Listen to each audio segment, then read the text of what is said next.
Standing atop sheer cliffs overlooking the Aegean Sea, the marble temple of Poseidon at Cape Sounion has served as a landmark for sailors from its construction in the mid-5th century BC right up to today.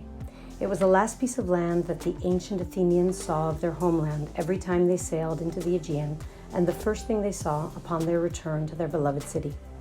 The ancient Greeks certainly knew how to choose a temple location and always chose locations based on the characteristics of the god or goddess they represented. The dramatic rocky promontory of Cape Sounion at the southeasternmost edge of Attica was an ideal spot for a temple of Poseidon, god of the sea. It's also the site of one of my favorite ancient Greek legends, namely the story of how the Aegean Sea got its name. There was once a Bronze Age king of Athens named Aegeus, who was at war with his brother, King Minos of Knossos, which is on the island of Crete. The Cretan king Minos required his Athenian brother to send 7 young men and 7 young women every 9 years to his palace. These youths were then fed to the savage Minotaur, the half-man, half-bull creature that lived in the labyrinth of the palace. Now Aegeus had a very brave son named Theseus. Upon coming of age, Theseus decided that enough was enough of this Minotaur eating up the youth of Athens, and decided to go to Crete disguised as one of the 7 young men in order to kill the Minotaur and put an end to the savagery. His father Aegeus, worried for his son's safety, made Theseus promise to change the black sails of his ship to white upon returning if he had been successful in his mission.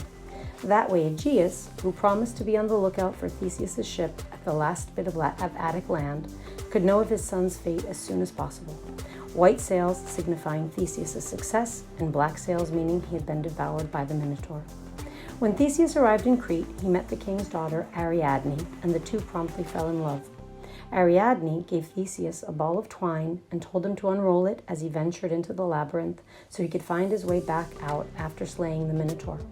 He did just that, then took Ariadne and sailed from Crete towards Athens. On the way, his ship made a stop at the Cycladic island of Naxos, but when the ship set sail again, they had forgotten poor Ariadne there.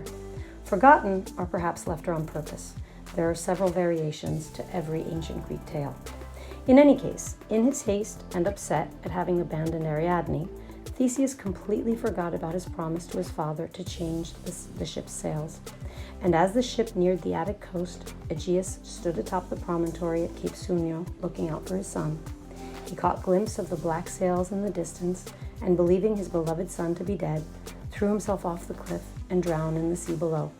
And since that time, the crystalline sea surrounding the cape and extending between what are today the countries of Greece and Turkey has been called the Aegean Sea in honor of that ancient king of Athens, King Aegeus.